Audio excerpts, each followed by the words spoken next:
ఓం మహాగణాధిపతయే నమః. ఓం గురుభ్యో నమః. ఓం శ్రీమాత్రే నమః.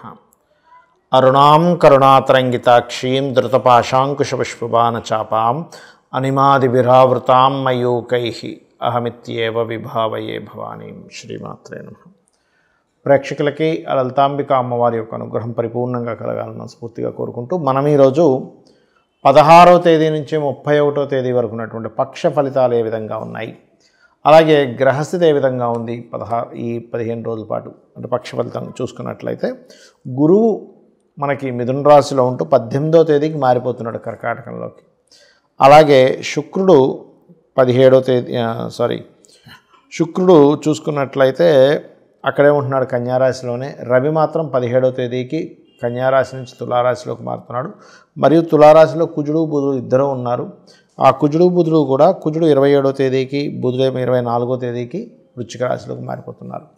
అదేవిధంగా సింహంలో కేతువు చంద్రుడు, ఆ యొక్క చంద్రుడు 15 రోజుల పాటు మనకి 6 రాశులు మారుతాడు. మరియు అదేవిధంగా మీనంలో ఉండేటువంటి శని, కుంభంలో రాహు యొక్క సంచారం జరుగుతుంది.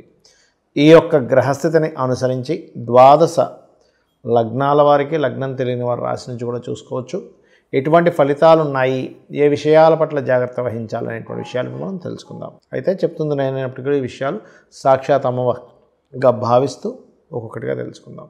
ధనస్సు వారికి కనుక చూసుకున్నట్లయితే మీ యొక్క లగ్నాధిపతి అష్టమ స్థానంలో ఉన్నందుకు కొన్ని సీక్రెట్గా ఉండేవి, కొన్ని పిహెచ్డీస్ చేయడానికి లేకపోతే ఏదైనా ఒక రీసెర్చ్ రిలేటెడ్ వాటికి చాలా బాగుంటుందని చెప్పుకోవచ్చు 18వ తేదీ నుంచి.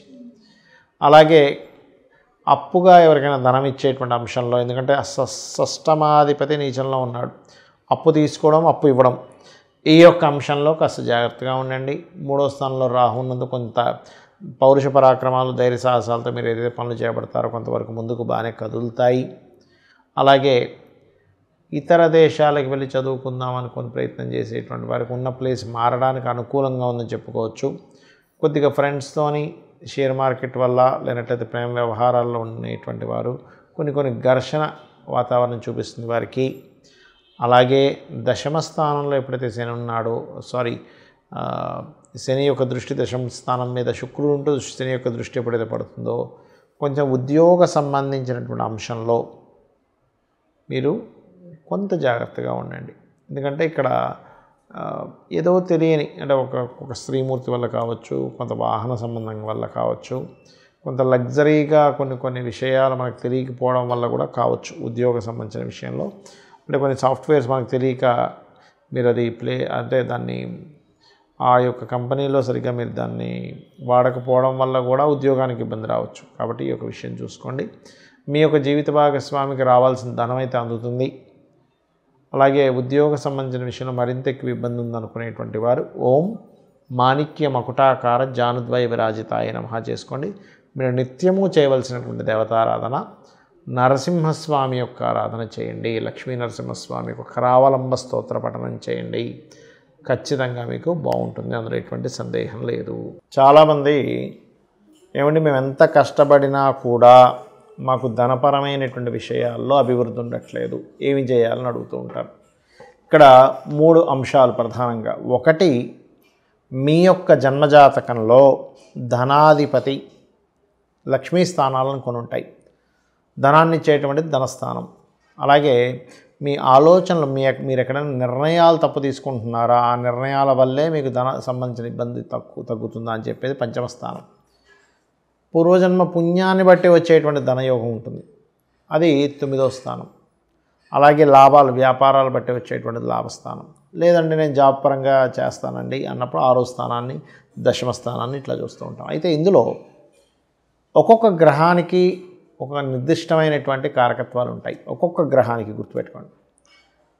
ఆ గ్రహము మొత్తం మనకి 2 ఛాయాగ్రహాలు, మిగతా 7 గ్రహాలు మొత్తం 9 కలిపితే మీ ధనాధిపతి ఏ నక్షత్రములో ఉన్నాడు, ఏ గ్రహంతో సంబంధం కలిగి ఉన్నాడు, అసలు అక్కడ ఉన్నదేమిటి, మీరు ఎక్స్పెక్ట్ చేస్తుంది ఏమిటి అంటే చిన్న ఎగ్జాంపుల్ చెప్తాను చూడండి.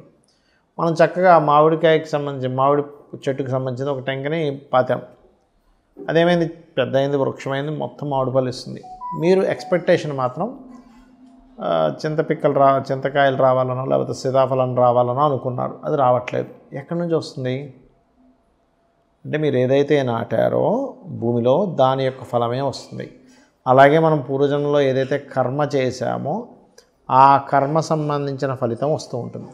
జ్యోతిష్ శాస్త్రంలో మీకు అసలు ధనయోగం ఎందులో ఉందో చూసుకోవాలి.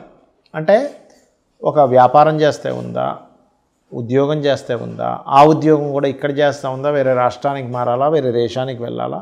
చాలామంది ఏమనుకుంటారు, ఏమంటే నేను పెద్దగా చదువుకోలేదు, ఏ దేశానికి వెళ్తాను. కొన్ని వృత్తులకి కొన్ని టాలెంట్స్కి చదువుతో సంబంధం అనేటువంటిది ఉండదు. ఇది ముఖ్యంగా గుర్తుపెట్టుకోవాలి. అలాగే వ్యాపారం చేసేటట్టయినా చదువుకునేటప్పుడైనా కూడా ముఖ్యంగా చిన్నపిల్లలకి ఒక ఏజ్ వచ్చినప్పటి నుంచే, ఒక సర్టన్ ఏజ్ స్టార్ట్ అయినప్పటి నుంచే జాతకం చూపించుకుంటే అసలు వీళ్ళు ఏ రంగాల్లోకి వెళ్తే బాగుంటుంది. ఆ పిల్లవాడికి ఇంజనీరింగ్లో ఉంటుంది, పాపం తల్లిదండ్రులు వీళ్ళు డాక్టర్ చదివిస్తే వీళ్ళ లైఫ్ బాగుంటుందేమో అనుకుంటే దాని మీద ఇంట్రెస్ట్ ఉండక సరిగ్గా అది నడవక ఎందుకు చదివేంటారు ఎంబీబీఎస్ అన్నట్టుగా ఉంటుంది. ఇంకొంతమందికి ఫ్యాషన్ దాని మీద ఉంటే వాళ్ళు వెళ్ళి ఇంకో డాక్టర్ చదువుతూ ఉంటారు. అట్లా ఏంటంటే అసలు మొట్టమొదటిగా మన జన్మజాతకంలో అసలు ఏ యోగం ఉంది. అందరికీ కూడా ఆర్థికమైనటువంటి ఇబ్బందులే 90% ఉంటాయి. మిగతా అంతా కూడా ఏంటి, ఆరోగ్యం అనుకోండి, మిగతా మ్యారిటల్ ఇష్యూస్ అనుకోండి, ఇవన్నీ దట్ ఈస్ డిఫరెంట్ థింగ్. కానీ ఆర్థికంగా స్థిరపడితే ప్రతి ఒక్కరూ ఆనందంగా ఉంటారు. కాబట్టి మీ అందరికీ కూడా నేను చెప్పేది ఒకటే, మీరు ఎంత ఇబ్బంది పడుతున్నా అమ్మవారి నామం ఒకటి ఉంది, అది కనుక మీరు స్మరించుకోగలిగితే భక్తి శ్రద్ధ భావనతో నిత్యము రోజు చేస్తూ ఎక్కడా కూడా టైం తప్పకుండా, ఎందుకంటే ఉదయం పూటే చేయండి. చాలామంది ఏంటంటే ఏమంటే సాయంత్రం చేసుకోవచ్చా, ఉదయం మిస్ అయితే అంటే చేయొచ్చు, చేయకూడదని కాదు. కానీ ఏమవుతుంటుందంటే ప్రాక్టికల్గా నేను చూసినప్పుడు కొంతమందికి నాన్ వెజిటేరియనో లేకపోతే ఇంకోటితో అలవాటు ఉంటుంది. పొద్దున్నే మీరు చేసేసుకున్నారు అనుకోండి, తర్వాత మీకు ఉండే అలవాటుని బట్టి ఏదో తింటారు, ఫుడ్ రిలేటెడ్ సంబంధించింది, అది వారి వృత్తులను బట్టి వారికి సంబంధించినటువంటి దీన్ని బట్టి వాళ్ళకి అలవాటు ఉంటుంది. ఇక్కడ ఏమవుతుంది, మధ్యాహ్నం ఏదో నాన్ వెజిటేరియన్ తిన్నారు, అమ్మో ఇవాళ సాయంత్రం నేను చేయకూడదు కదా, అమ్మవారిది కదా అని పెండింగ్ పెడతాం. ఈ కంటిన్యూటీ అనేటువంటిది మన ఆహారపు అలవాట్ల మూలంగా ఎక్కడో అది ఆగుతూ ఉంటుంది. అలాగే మరొక విషయం ఏంటంటే చాలామంది 108 సార్లు చేయడం, ఒక మాల తిప్పడం చేస్తారు. అలా చేయకండి. ఒక 45 నిమిషాలు లేదా అరగంట సేపు నేను చెప్పబోయే మంత్రాన్ని చేయండి. ఖచ్చితంగా మీకు ఫైనాన్షియల్గా బాగుంటుంది, అప్పులున్నా కూడా క్లియర్ అవుతాయి. ఆ రెండో ఏంటో కూడా చెప్తాను. ఒకటి, ఓం ధర్మాధ్యక్ష ధనాధ్యక్ష ధనధాన్య వివర్ధినియే నమః. ఇది మీరు పలికేటప్పుడు ఆ భావన కనెక్ట్ అవ్వాలి. ధర్మాధ్యక్ష అనగానే ఆ ధర్మాన్ని అధ్యక్షురాలు నీవేకే తల్లి. ధనాధ్యక్ష ఈ విశ్వంలో ఉండేటువంటి ప్రతి ఏదైతే మనీ ఫామ్లో ఉందో, మనీ అనేటువంటి పవర్ ఫామ్లో ఉందో అంతటికీ అధ్యక్షురాలు నువ్వేకే తల్లి. ధనధాన్య వివర్ధిని, ధనాన్ని ధాన్యాన్ని ఇచ్చే తల్లివి నువ్వే కదా అని లలిత అమ్మవారిని అనుకోండి. అలాగే ఓం అపర్ణాయై నమః. ఈ మంత్రము ఖచ్చితంగా మీకు అప్పుల నుంచి బయటపడేస్తుంది, అప్పుల బాధల నుంచి బయటపడగలుగుతారు. అంటే క్యాలిక్యులేషన్ అనేది స్టార్ట్ అవుతుంది, ఎలా చేయాలి, ఎలా అప్పు తీర్చుకోవాలి, నాకు ఉన్నటువంటి అప్పు ఎలాగా అనే దాని మీద మనకి అర్థమవుతూ ఉంటుంది. ఈ 2 నామాలు రోజు చేయండి. 100% మీకున్నటువంటి అప్పులు తగ్గడము, మీకు ఫైనాన్షియల్గా గ్రోత్ పెరగడం జరుగుతుంది. మీరు అనుకోవచ్చు ఏమండి ఇవన్నీ నేను ఇంట్లో కూర్చుంటే చేస్తే అవుతుంది. ఇంట్లో కూర్చుంటే చేయడం కాదు, మీ పనులు మీరు చేసుకుంటూ మీ ప్రయత్నాలు మీరు చేస్తే ప్రయత్నమే భగవంతుడు, ప్రయత్నమే అమ్మవారు. గుర్తుపెట్టుకోండి, ప్రతి ఫామ్లోని ఒక్కొక్క రూపంలో ఎనర్జీ రూపంలో అమ్మవారు ఉంటుంది. ఇది మీరు చేసి మీ అందరూ తరించాలని మనస్ఫూర్తిగా కోరుకుంటూ శ్రీమాత్రే నమః.